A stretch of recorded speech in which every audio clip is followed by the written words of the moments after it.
Did you know that black olives are very, very good for your heart? Their main fatty acid is called oleic acid, and it is extremely good to improve heart health.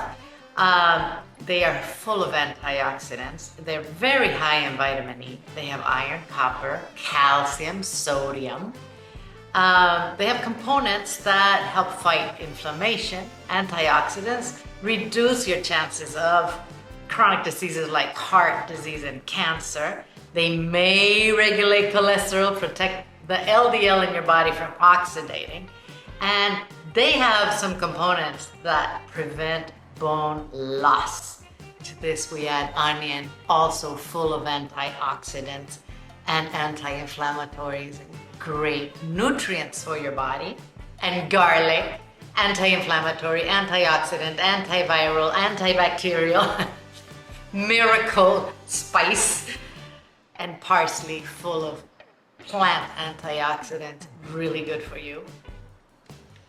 We start pulsing it and adding olive oil until we have a nice consistency.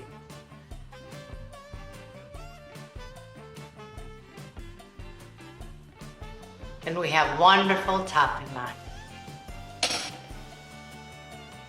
Keep this in the fridge for up to a week. Fantastic. Thanks for watching. I'm gonna see you soon.